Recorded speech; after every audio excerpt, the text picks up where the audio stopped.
저도 이번 귀국 일정 가운데 5번의 설교와 3번의 강의가 있는데 그중에 첫 번째로 여기서 설교하게 되었습니다.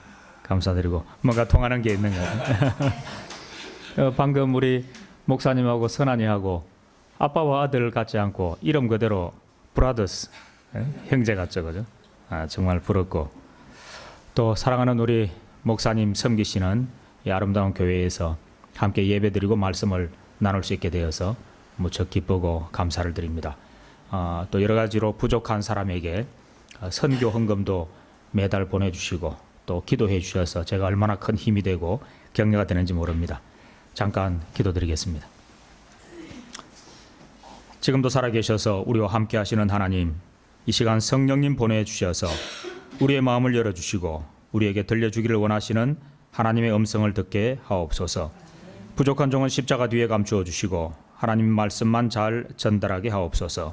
예수님의 이름으로 기도드립니다. 아멘.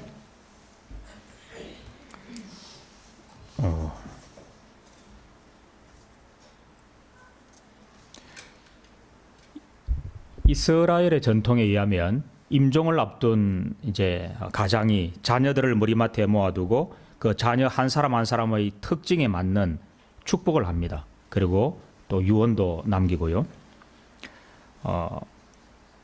임종을 앞둔 야곱이 오늘 12명의 아들을 모아놓고 이제 그들에게 하나하나 맞는 축복을 지금 전하고 있습니다. 야곱에게는 모두 4명의 아내가 있었죠. 레아, 라헬, 빌하, 실바. 그런데 그 중에 요셉은 라헬의 소생이죠. 10손가락 깨물어서 안 아픈 손가락이 없다고들 합니다만, 그런데 자녀를 여러 키우다 보면 유독 마음이 가고 또 하는 짓이 이쁜 그런 아이들이 있습니다. 좀 더 미더운 자식이 있다는 말씀이죠. 저도 아들이 둘 있는데 큰아들하고는 뭐 그리 사이가 안 좋은 편이지만 둘째는 하는 짓마다 이쁘고 그래요. 그래서 자녀를 여러 키우는 분들은 아마 공감이 가실 겁니다. 요셉도 그랬습니다. 야곱은 사랑하는 사람 라헬과 결혼하기 위해서 14년 동안이나 외삼촌 라반을 위해서 일했습니다. 드디어 라헬을 아내로 맞았고 그에게서 2 아들 요셉과 베냐민을 얻었습니다. 라헬은 결혼 후에 아이가 생기지 않아서 마음고생을 하다가 요셉을 낳았습니다. 그래서인지 야곱은 요셉을 특별히 사랑했습니다. 오늘 본문은 그토록 사랑하는 아들 요셉에게 들려주는 야곱의 축복입니다. 본문 22절 말씀을 다시 한번 같이 읽겠습니다. 요셉은 무성한 가지 곧 샘 곁의 무성한 가지라 그 가지가 담을 넘었도다. 요셉이라는 이름은 그가 더하실 것이다 라는 의미입니다. 아들이 풍요로운 삶을 살기를 기원하는 아버지의 마음이 고스란히 담겨 있습니다. 무성한 가지는 열매를 많이 맺는 가지이며 자손의 번창함을 의미합니다. 물이 귀한 근동 지방에서 샘은 하나님의 은혜입니다. 동시에 은혜의 근원을 뜻합니다. 따라서 하나님의 은혜의 샘에 뿌리를 들이운 가지는 그 잎이 무성하고 열매를 많이 맺는다는 뜻입니다. 독일에서 여러 가지 감동을 받은 것 중에 하나는 고기가 값이 싸고 맛있다는 사실입니다. 고기 좋아하시는 분은 독일로 오시기 바랍니다. 그런데 여전히 수원 왕갈비 또 이동갈비처럼 전통적인 한국의 숯불갈비 맛은 잊을 수가 없죠. 이전에 섬기던 교회에서 장로님들과 교역자들이 포천에 있는 갈비집에 간 적이 있습니다. 갈비집 앞마당에 아름드리 나무가 서 있는데요. 그런데 나무가 심겨진 마당이 온통 콘크리트로 뒤덮여 있었습니다. 물 한 방울 스며들지 않는 그곳에 어떻게 잎이 무성한 아름드리 나무가 서 있을 수 있을까? 갈비집을 나오면서 그 비밀이 풀렸습니다. 그 나무의 뿌리가 갈비집 옆에 저쪽 옆에 있는 하천으로 길게 드리워져 있었기 때문입니다. 바로 이것입니다. 시편 1편 3절에 기록된 말씀처럼 시냇가에 심은 나무는 철을 따라 열매를 맺으며 그 잎사귀는 결코 마르지 않습니다. 마찬가지로 하나님의 은혜의 샘 곁에 깊이 뿌리를 들이운 사람은 때를 따라 내려주시는 하나님의 은총을 누리게 될 것입니다. 야곱의 예언처럼 요셉의 자손들은 다른 아들들이 한 지파만 이루었던 것과는 달리 에브라임과 므낫세 두 지파를 형성하는 복을 누렸습니다. 오늘 가까운 교회의 성도님들 역시 하나님의 은혜의 샘에 깊이 뿌리를 내리심으로 모든 삶이 잎이 무성하고 철을 따라 풍성한 열매를 맺으실 수 있기를 소원합니다. 본문 22절 하반절에 의하면 샘 곁의 무성한 가지가 담을 넘었다고 했습니다. 잎이 무성하고 열매가 주렁주렁 매달린 이런 이웃집 나뭇가지가 담장을 넘어서 우리 집 마당으로 넘어온 것을 한번 그려보시기 바랍니다. 그 가지는 시원한 그늘을 제공해 줍니다. 그리고 인심 좋은 이웃이라면 우리 집 담장 안으로 넘어온 가지에 달린 열매 매달점은 따먹게 해줄 것입니다. 생각만 해도 기분이 좋아지지 않습니까? 아들을 향해 샘 곁의 무성한 가지가 담을 넘었다고 예언한 야곱의 축복은 요셉의 후손이 번성함으로 다른 지파들에게까지 하나님의 은혜를 나누어 주게 될 것이라는 메시지입니다. 받은 복을 혼자만 누리는 것이 아니라 다른 사람들에게도 나누어 주는 축복의 통로로 살아가라는 축복 선언인 것입니다. 심지어 어떤 목사님은 샘 곁의 무성한 가지가 담을 넘었다는 바로 이 구절이 세계 선교의 성경적 기초가 된다라고까지 말씀하십니다. 그렇다면 축복의 통로가 되는 것은 무엇을 의미할까요? 개인적으로 친분이 있는 변호사가 17대와 19대 두 번에 걸쳐서 국회의원을 지냈습니다. 그가 처음 정치에 입문하면서 깨달은 게 하나 있다고 했습니다. 정치를 하다 보니까 많은 사람들에게 신세를 지게 되더라는 것입니다. 그리고 가까운 사람들에게도 짐을 지우게 됐다는 것입니다. 그래서 그는 한 가지 결심을 했습니다. 누구든지 만나는 사람한테 내가 먼저 밥을 산다. 그리고 그는 일평생 10,000명에게 밥을 사는 것을 목표로 했습니다. 10,000명에게 10,000원짜리 밥을 산다고 하면 밥값만 1억입니다. 그런데 그는 꽤 규모가 있는 로펌의 대표 변호사이기에 1억이 큰 부담이 아닐 수는 있습니다. 하지만 10,000명과 식사를 하며 대화하기 위해서는 적어도 10,000시간이 필요합니다. 이게 보통 일이 아닙니다. 어떤 분야이든지 10,000시간을 투자하면 그 분야의 전문가가 된다고 하지 않습니까? 그러기에 10,000시간은 정말 대단한 것입니다. 목사는 주로 대접을 받는 입장이기 때문에 목사가 다른 사람들에게 밥을 살 기회는 많지 않습니다. 그래도 저는 이런 결심을 했습니다. 그래, 나는 최소한 1,000명에게는 밥을 사자. 그리고 나름 열심히 밥을 사다가 독일로 갔는데 독일에서는 밥 살 기회가 그렇게 많지 않았습니다. 누군가에게 밥 한 그릇을 산다고 해서 그것이 곧 축복의 통로가 되는 것은 물론 아닙니다. 중요한 것은 우리의 마음을 나누는 것입니다. 함께 밥을 먹으며 대화하고 함께 기쁨과 슬픔의 대화를 나누는 것, 이것이 중요한 것입니다. 이 시대에 수많은 사람들이 고독한 군중으로 살아가고 있습니다. 우리는 그 어느 때보다 따뜻한 관심과 위로가 필요한 시대에 살고 있습니다. 적지 않은 사람들이 SNS상에서 다른 사람들의 관심을 끌기 위해서 애쓰고 있습니다.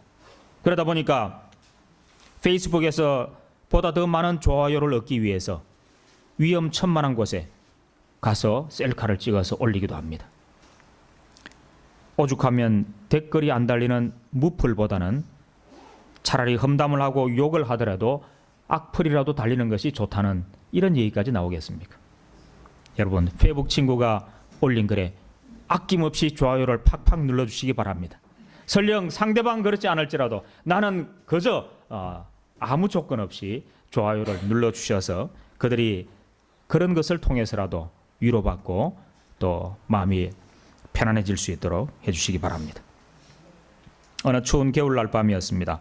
서울대 송호건 교수는 대리운전 기사에게 운전을 맡기고 집으로 가는 중이었습니다.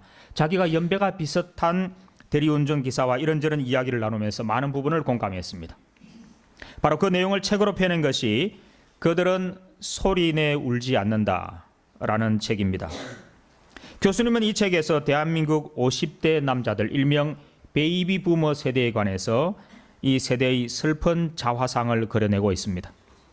베이비 부머는 1955년에서 63년 사이에 태어나서 대한민국의 발전에 지대한 공헌을 한 세대입니다. 그들은 앞만 보고 열심히 달려왔습니다. 그러나 지금은 사회의 뒷전으로 밀려나고 있습니다. 아직 한창 일할 때인데 회사에서는 후배들에게 자리를 내어줍니다. 마음은 청춘이고 몸도 아직 건강한데 은퇴를 강요당하기도 합니다. 대학에 진학하거나 결혼할 자녀들 밑으로 큰 돈이 들어갈 일은 많은데 새로 시작할 만한 일도 마땅치가 않습니다. 그렇다고 노후 대책을 제대로 마련해 둔 것도 아닙니다. 노후 대책은커녕 집이 없는 사람도 절반이 넘습니다. 바로 저 자신의 이야기이기도 해서 많은 공감을 하며 책을 읽었습니다. 그런데 이처럼 불안정한 상황 속에 힘겹게 살아가는 사람들이 베이비 부머 세대뿐일까요? 우리 한 사람 한 사람이 작은 우주이기에 우리는 저마다 우주의 크기만큼이나 다양한 이야기거리를 안고 있습니다. 하늘을 두루마리 삼고 바다를 먹물 삼아도 다 쏟아낼 수 없을 만한 그런 숱한 사연을 간직한 채 살고 있습니다. 여러분 주위를 한번 둘러보시기 바랍니다. 낙심하고 좌절하고 울고 있는 사람들이 있을 것입니다. 그들에게 먼저 다가가 손을 내미시기를 바랍니다. 물론 이웃을 돌아볼 겨를이 없을 수도 있습니다. 이웃 사람이 걸린 암보다 내 손가락에 박힌 가시가 더 아프게 느껴지는 것, 이것이 인지상정이기 때문입니다. 그럼에도 불구하고 우리 믿음의 사람들은 특별히 축복의 통로가 되길 원하는 사람이라면 다른 사람의 고통을 함께 나눌 수 있어야 합니다. 사도 바울을 통해 우리에게 말씀하시는 하나님의 음성을 듣기를 원합니다. 갈라디아서 6장 2절 말씀을 읽어드리겠습니다. 너희가 짐을 서로 지라. 그리하여 그리스도의 법을 성취하라. 가까운 교회 모든 성도님들은 서로에게 언제나 함께 즐거워하고 함께 울 수 있는 가슴 따뜻한 이웃이 될 수 있기를 소원합니다. 여러분 한 사람 한 사람을 통하여 하나님의 사랑이 흘러넘치는 축복의 통로로 쓰임받으시기를 소원합니다. 이 시대에 기성세대만 무거운 짐을 짊어지고 가는 것은 아닙니다. 사랑하는 우리의 자녀들 역시 결코 만만치 않은 삶을 살고 있습니다. 헬조선, 사포, 심지어 셀 수 없을 만큼 많은 포기를 뜻하는 N포 세대를 살아가는 우리 자녀들에게 어려움이 왜 없겠습니까? 그들에게 가장 필요한 것은 따뜻한 위로와 격려와 용기의 말을 건네는 것입니다. 그들이 때로는 실패할 수도 때로는 넘어질 수도 있습니다. 그럴 때면 책망 대신 격려해주고 다시 시작할 수 있는 용기를 북돋아 주어야 합니다.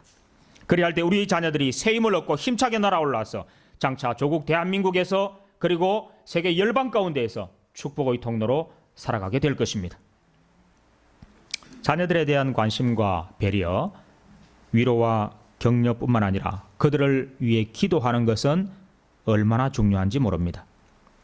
이전에 섬기던 교구의 권사님 한 분은 비가 오나 눈이 오나 늘 새벽 기도에 나오셔서 기도를 하셨습니다. 권사님의 아들이 작곡을 하는 친구인데요. 이 작곡을 하는 그 특성상 밤을 새워서 일하는 때가 예사입니다. 근데 한 번은 이 친구가 밤늦게까지 새벽녘까지 이제 곡을 쓰다가 늦게 집으로 돌아왔습니다. 그런데 졸리는 눈을 연신 부으면서 운전을 하다가 깜빡 조는 사이에 갓길에 세워둔 레카차를 정면으로 들이받았습니다. 그 사고 사진을 봤는데요. 장갑차처럼 단단하게 생긴 레카차가 폐차할 정도였습니다. 권사님 아들이 몰던 소형차도 역시 크게 부서졌습니다. 에어백도 터지지 않았습니다. 무슨 일이 생겼을까요? 놀라운 일이 벌어졌습니다. 권사님 아들은 이마에 상처가 좀 생기고 허벅지 관절이 탈골된 것 말고는 멀쩡했습니다. 그런데 바로 그 시간 권사님이 기도하고 계셨습니다. 우리가 진정 축복의 통로가 되길 원한다면 우리는 다른 사람을 위해서 기도하는 사람이 되어야 합니다. 우리의 자녀들을 위해서 기도할 수 있기를 원합니다. 우리 자녀뿐만 아니라 나라와 민족을 위해서 기도해야 합니다. 중보기도는 하나님이 기쁘게 받으시는 기도이고 우리를 영적으로 성장시켜주는 기도입니다. 사도 바울은 믿음의 아들 디모데에게 중보 기도를 드릴 것을 권면했습니다. 디모데전서 2장 1절과 2절 말씀을 세 번역으로 읽어드리겠습니다. 그러므로 나는 무엇보다도 먼저 모든 사람을 위해서 하나님께 간구와 기도와 중보 기도와 감사 기도를 드리라고 그대에게 권합니다. 왕들과 높은 지위에 있는 모든 사람을 위해서도 기도하십시오. 그것은 우리가 경건하고 품위 있게 조용하고 평화로운 생활을 하기 위함입니다. 이것은 우리 구주 하나님께서 보시기에 좋은 일이며 기쁘게 받으실 만한 일입니다. 신실한 믿음의 사람은 자기 자신과 가족뿐만 아니라 누군가 다른 사람을 위하여 기도하기를 쉬지 않습니다. 가나안 농군 학교를 설립한 고 김용기 장로님은 이렇게 말씀하셨습니다. 조국이여 안심하라. 조국이여 안심하라. 우리가 기도하는 한, 내가 기도하는 한 조국 대한민국은 평안할 것이다. 그런 의미이겠죠? 우리가 교회를 위해 기도할 때 영적 리더는 힘차게 섬김의 직분을 감당할 것이고 교회는 평안하고 든든하게 세워져 갈 것입니다. 우리가 나라와 민족과 열방을 위해 기도할 때 대한민국은 나라다운 나라로 회복될 것이고 평화 통일이 이루어질 것이며 온 땅에는 하나님의 영광이 선포될 것입니다. 이 귀한 기도의 사역자가 다 될 수 있기를 소원합니다. 그리하여 가까운 교회 모든 성도님들께서는 참으로 이 시대에 꼭 필요한 중보 기도자, 축복의 통로가 되실 수 있기를 축복하며 소원합니다. 사람들은 좋은 만남의 축복을 위해서 기도합니다. 좋은 믿음의 친구를 만나게 해주시라고 기도하고 좋은 믿음의 배필을 만나게 해주시라고 또 좋은 이웃을 만나게 해주시라고 기도합니다. 좋은 일터와 좋은 직장 동료를 만나게 해주시기를 간구하는 기도를 드립니다. 특별히 자녀를 위해서는 더 좋은, 더 많은 만남의 축복을 위해 기도합니다. 물론 귀한 기도입니다. 하지만 여기에 더 좋은 기도가 있습니다. 바로 내가 그 만남의 축복이 되게 해 주십시오. 나를 만나는 모든 사람이 나를 만난 것을 축복으로 여길 수 있게 해 주십시오. 누군가가 우리의 자녀를 만나는 것이 그들 인생에 더없이 소중한 축복이 되게 해 주십시오. 이런 기도를 드리시는 가까운 교회 성도님들 다 되시기를 소원합니다. 축복의 통로로 살아가려고 애쓰는 사람에게도 어려움이 생길 수 있습니다. 본문 23절 말씀입니다. 활 쏘는 자가 그를 학대하며 적개심을 가지고 그를 쏘았으나. 요셉의 후손이 번성하게 되면 많은 적대 세력이 생길 것이고 그들이 끊임없이 요셉의 후손을 괴롭히게 될 것이라는 예언입니다. 요셉의 후손이 큰 영화를 누리게 되겠지만 때로는 위기에 빠질 수도 있다는 암시이기도 합니다. 저는 대한민국 상위 1%에 속하는 사람들이 산다는 강남 대치동에 있는 대형교회 부목사로 오랫동안 섬겼습니다. 그러면서 그곳에서 돈 많고 권력 있고 자식들 좋은 대학 쑥쑥 들어가고 근심 걱정 하나 없는 것처럼 보이는 많은 사람들을 보았습니다. 가진 것 티내지 않고 신실하게 섬기는 믿음의 일꾼들도 보았습니다. 그런데요, 저 사람들은 무슨 근심 걱정이 있을까 싶은 사람들 역시 근심 걱정과 괴로움이 적지 않다는 사실을 알았습니다. 심지어 어떤 사람은 돈 많은 게 죄지요, 이런 역설적인 푸념을 하는 분도 보았습니다. 비단 그들만이 아닙니다. 집사람의 친구 딸이 2년 전에 세상을 떠났습니다. 우리 사모님이 캘리그라피를 공부를 하셔서 교회 여기저기 아름다운 또 캘리그라피 많이 보이는데 그 친구가 캘리그라피를 남긴 게 있습니다. 나오나요? 이제 겨우 24살 된 꽃다운 나이에 골반뼈에 생긴 암으로 하나님의 부르심을 받았습니다. 이 친구가 세상을 떠나기 전에 컴퓨터에 남긴 캘리그라피가 오늘 저기 나옵니다. 오늘도 어김없이 통증이 찾아오면 나는 엄마 나 아파라고 말한다. 그러면 아차 하고 다시 마음속으로 말한다. 하나님 저 아파요. 요즘 들어 엄마에게 하는 말, 엄마 왜 울어? 내가 아프니까 울지. 이 세상에서 내가 아프면 같이 아파할 사람, 같이 울어줄 사람은 부모님입니다. 나는 살면서 누군가와 깊이 연애해 본 적도 없고 반장이나 부반장을 해본 적도 없고 이벤트에 당첨되어 본 적도 없고 공모전에서 크게 상을 타본 적도 없으며 친구가 많지도 않다. 하지만 저기 말한 것들보다 더 귀중한, 더 소중한 것은 내가 하나님을 만났다는 것이다. 극심한 고통 중에도 부모님을 향한 딸의 진한 사랑이 느껴집니다.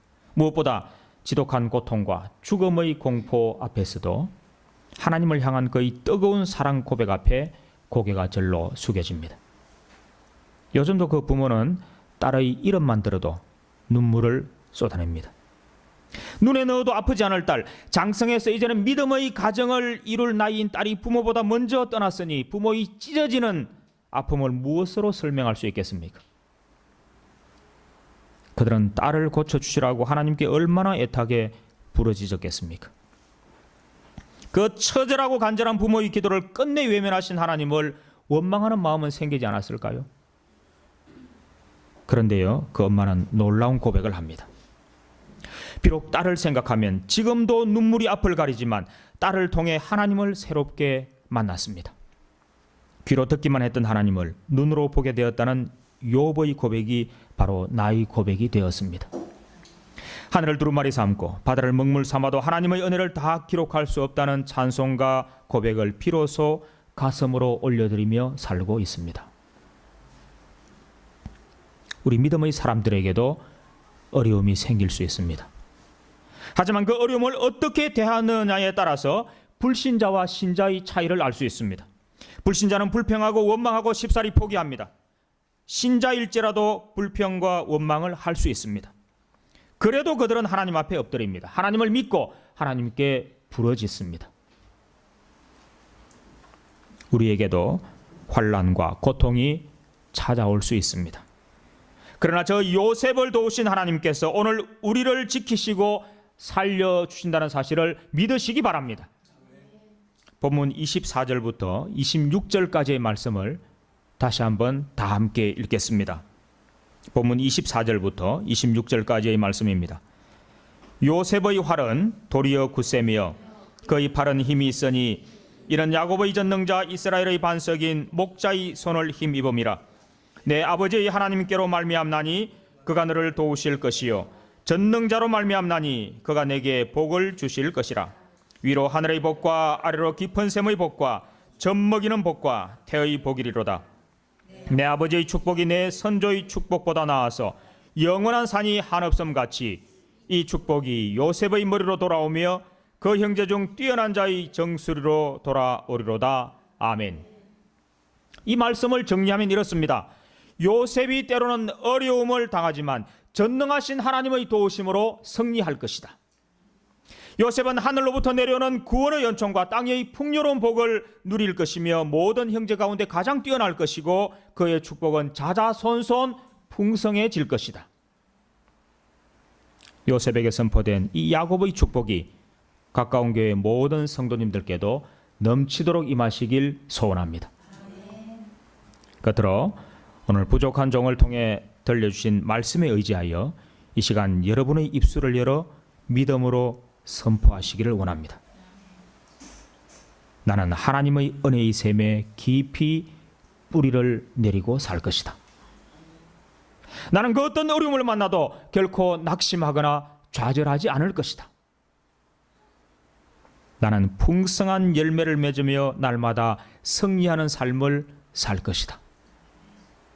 나는 값없이 거둬주신 구원의 은혜에 감사하며 하나님의 축복의 통로로 쓰임받으며 살 것이다. 기도드리겠습니다.